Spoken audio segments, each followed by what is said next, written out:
Good morning, everybody. It's June 29th, I think, today. We were spraying Nexera canola there yesterday. It's a beautiful day. We are in the 9620R with triples. I still have my toe strap there. That's the little toe strap. The big one's on the back of the cart. But we actually, right now, we have the 80-foot Degelman roller hooked up. And we're going to go roll those oats. Yes, the oats are up. They're looking pretty awesome, but they need to be rolled. So we'll talk more about that when we get to the field. Alright, we're just pulling into the field here on some grass that I left for this very purpose. Okay, so see if we can zoom in here. I'm going to move these arms right back here, right there. Wait for it. Wait for it. See these? Yes, those. There's one on each side. Okay. So, didn't want to zoom out that far, but I'm going to put some pressure on these wings, hydraulically. Just pressure. It's not going to wing them out or anything. There we go. Oh, see how it just kind of moved them there a little bit? See? That's all it did. Okay. Now I'm going to back up.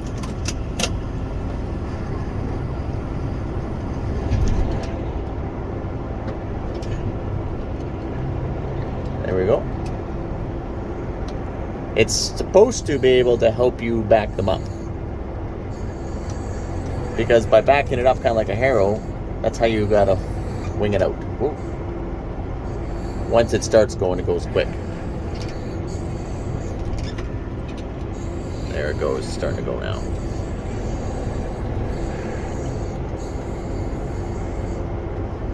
There it goes.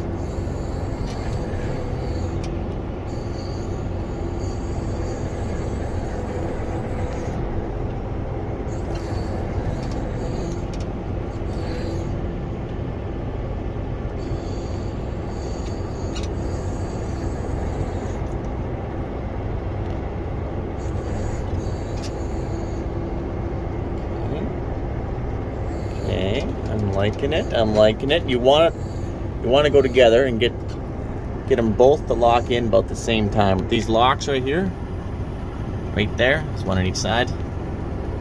You want them to lock in together if you can. Right. Perfect. Okay. All right. Now we're going to set the roller down, and by doing that, it's going to lock in. Okay, it's going down. See those locks? And just keep setting it down here. Oh, wrong way, Mike. There you go. There we go. And then you got to keep doing it until your wheels come up. My hydraulics are slow, but you see how those wheels are going up? Okay, now we'll lift, keep going until the center wheels come up. Oh, maybe they're already up. Okay, and then you just do the little tug test to make sure you're locked. You never assume that you're locked. If all of a sudden I took off, that wing wasn't locked in, bad things would happen. Always make sure you're locked. Yep. And then I like to get out and inspect.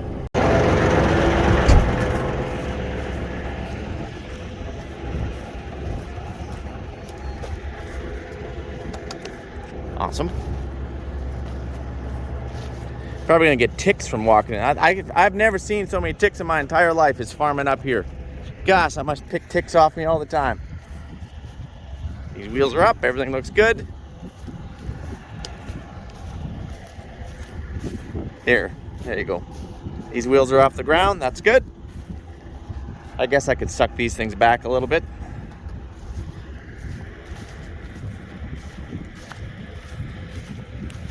So back home we have the right way rollers. The right way rollers I do believe they are a bigger diameter of a roller. I think there actually might be a little thicker roller too, I'm not sure. But anyways, they both have their pros and cons. And this one is only a 5-plex, right? 1, 2, 3, 4, 5 rollers, and it's 80 feet. Our 82-foot right way, I think it's 82, something like that. It's a 7-plex. So the more plexes you have, the better job of rolling it would do, because it would just mold to the hills a lot better, right? So that is a big pro, and where this is a con for the Degelman. But Degelman are staggered, right? So you got the front roller up front, then this one trails, then this one trails, because they overlap each other. On a right way roller, it's basically all one length of roller, with the exception of maybe that center one. And then you have those little wee 12-inch rollers on springs to for your gap between your rollers, right? Because there's no overlap. You got all these, and those things are problematic. They're very problematic. So they all have their pros and cons, like everything. Let's just make sure this is locked in. It is. Another issue with the right way is they didn't build their hitches heavy enough. We're always having hitch trouble on the right ways.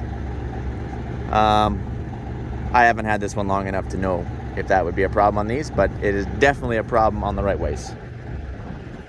So yeah. Oh, and I guess when you wing them out, they're a little bit different. This one, you know, can kind of push hydraulically a little bit to help you kind of get it going. Where the right ways, these back tires, of course, on the right way, they have their tires right at the very end. Then you can hydraulically swivel them. So you can actually be driving forward, hydraulically swivel them, and whoo, they go out to like a 45 each way. And then hydraulically move them, so that way you just have to back up a little ways and then they go. So the right ways wing out quicker, because you can half wing out driving forward with them, versus the Degelman. So there is 6 one way, half dozen the other. But in saying that, let's take off here. Let's get into our crop over here.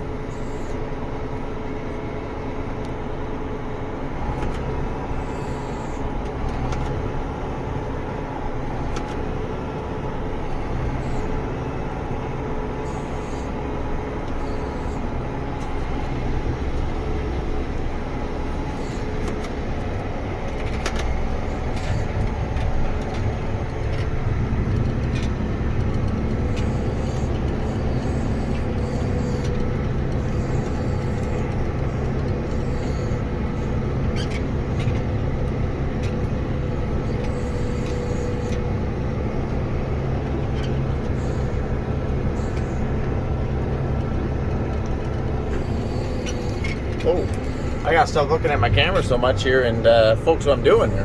Not right up against those trees where I'd like to be. Come on, Mike.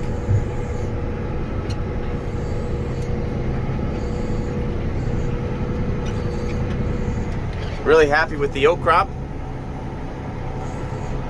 Obviously, it doesn't grow in water and mud, but let's get out and take a look at this.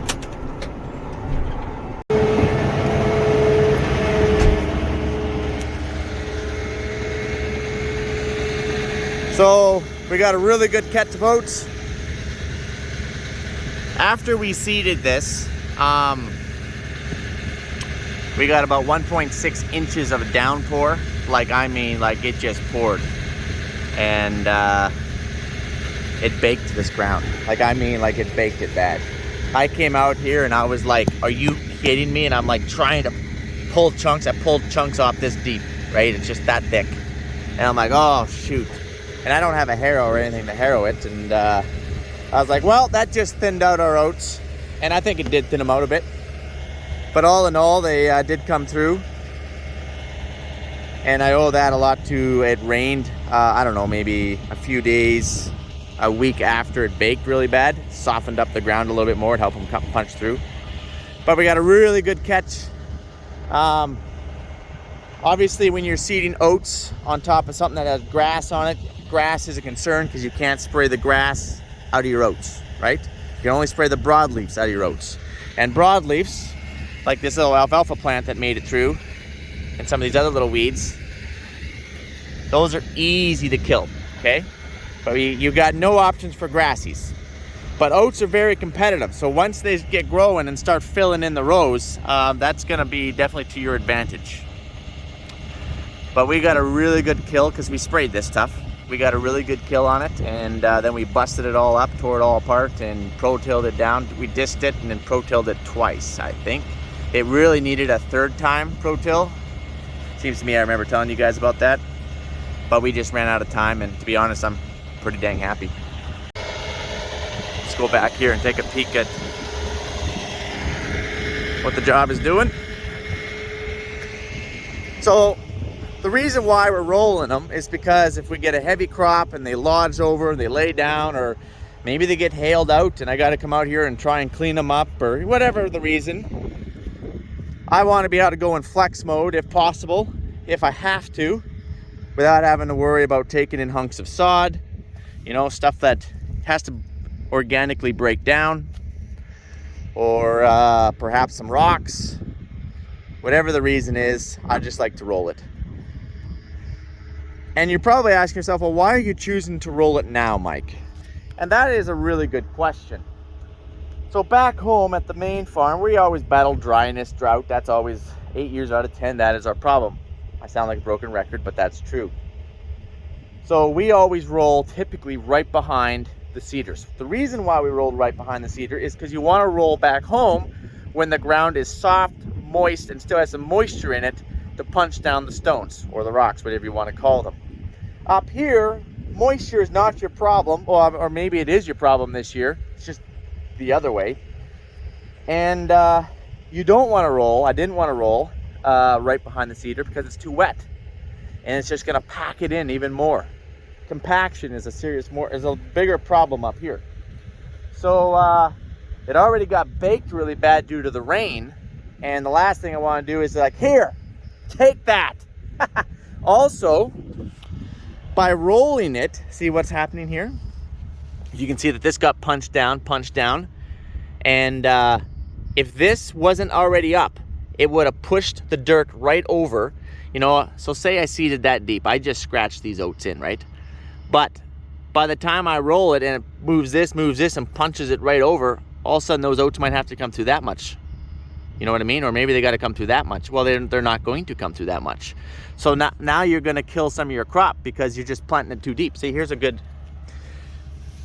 So it's already this deep underneath this row, and this has gotten hard because it's been sitting for a while and it baked.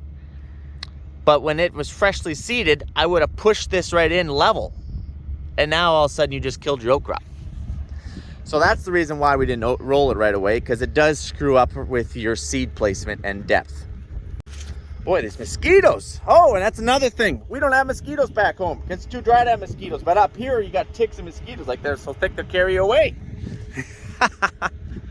Well, Mike, why are you waiting till, 2 leaf, 3 leaf on these oats? Why are you waiting to this? Because I want them, I want them out of the ground enough, the ones that are going to come. And I think this is perfect timing myself. And I've been kind of doing some trial, and I have never rolled oats before, because I hardly ever grow oats. And I don't roll our cereals back home, only up here. So I did some trials. I rolled 1 field of wheat right behind the cedar. Then I rolled another field of wheat, probably about 4 or 5 days maybe. Crop was not germinated or out of the ground. But the ground was a little firmer because it dried up a little bit. Then I rolled another 2 fields when the crop was about this stage. And out of all those 3, the wheat, there was wheat, not oats, it was wheat, but it was up here. The wheat that we rolled that was out of the ground did the best. And then I would say second place was the wheat that we rolled 4 to 5 days after we seeded. And then the worst was we rolled it right after the cedar. That was by far the worst decision that I could have done. I definitely screwed up with the depth, and the exact same thing that I just explained happened. And I really thinned out that wheat crop in the low laying areas. And I really regret that decision. But you know what? We're always learning here in agriculture. I'm learning every day. And so we definitely won't do that again. And I won't even roll it 4 or 5 days, because that still kind of screwed up our depth, because the crop was not out of the ground yet. It was just about to poke through, just poking through. Then I just squished some dirt right back up on top of it, and it's like, ah! It's like when you're holding your breath in the pool and you're like, and you're trying to get to the top because you can't hold it anymore. Just imagine someone at the top, just as you're about to gasp for air, just shove you back down there. You wouldn't be appreciative of that. That's what I did by rolling it. So we're out of the ground, we're breathing good, we're happy, we're tough, we can handle this, and we're gonna get rolled right now. So we've been rolling away here, and we kind of stopped right up on top of a knoll, a hill, so you can kind of see how this roller flexes. Sorry about the wind.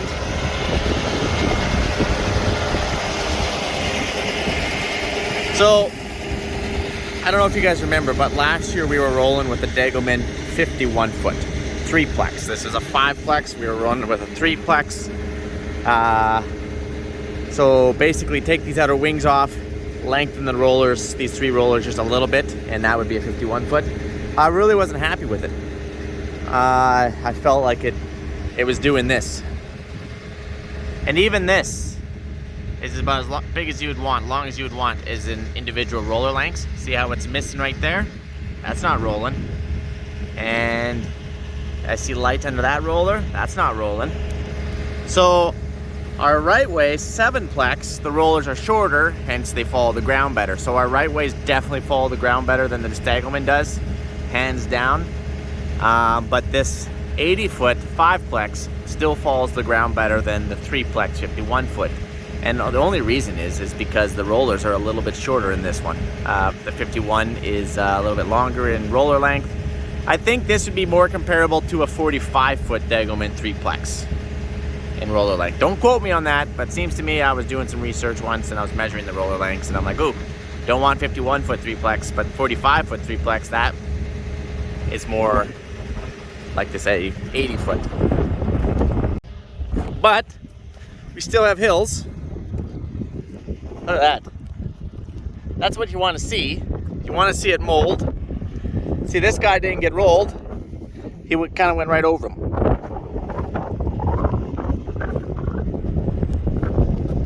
I know it's windy.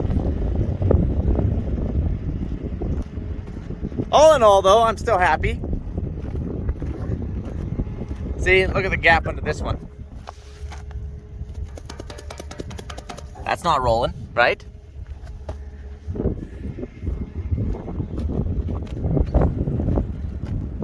Oh yeah, rollers don't like mud, by the way, because you barely have any clearance here. So yeah, I just wanted to show you guys the contouring of the Degelman and talk about the roller lengths and all that fun stuff. You guys got all that figured out now. I'm not going to yabber on about it. Let's get rolling. There's a rock. Woo! Flat. That's the worst place to hit it, is right on the edge. The reason why is because your pounds per square inch aren't as good there. Sometimes if you see a really big rock, you got to hit it twice. You go back, make a loop, and hit it again. You always want to hit it right in the center of your roller, and it will squish it down the best. Let's hit this one again just for example. Probably wouldn't need to. We're going to hit it square in the center of our roller.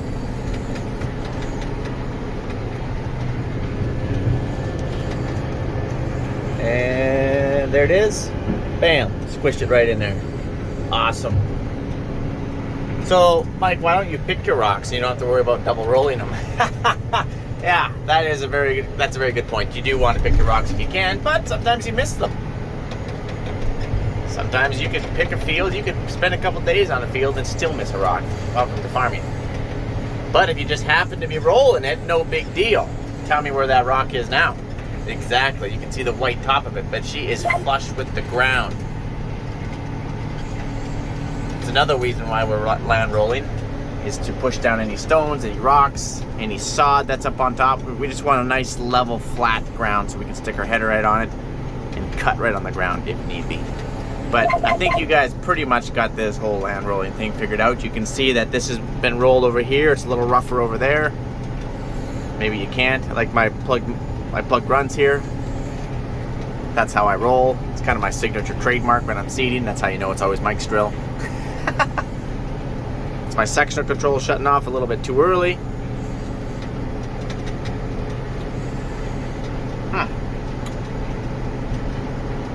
But anyways, you guys got this figured out. So I'm gonna turn that rougher looking ground to beautiful, nice flat ground. And it's gonna be awesome. And I'm not rolling very fast. I don't roll very fast. I don't seed very fast. I don't combine very fast. We don't spray very fast. And we don't grain cart very fast. I'm rolling at about 6 miles an hour. When turning, you want to try not to back that roller up, because if you back the roller up, it actually spins it, which is hard on the crop.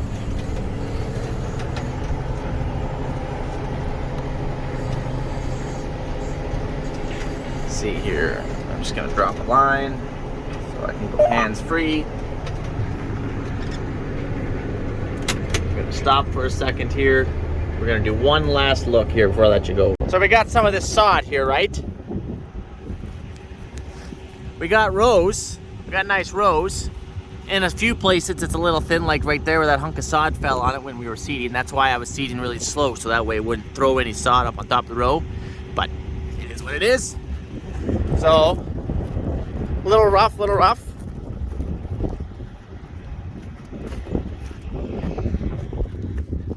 Nicely rolled. Pushes it all down. They'll all pop back, don't you worry.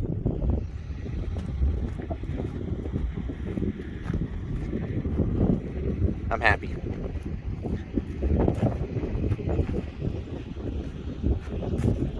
See if you can see the difference here. Kind of roughish. Well, maybe you can't see the difference. See if I put it right down on the ground. No, well, maybe you can't see it, but there is definitely a difference. So I'm gonna let you go. I gotta stop stopping the tractor and showing you guys stuff. I ain't getting nothing done. No wonder why I'm not getting nothing done. So anyways, see you later.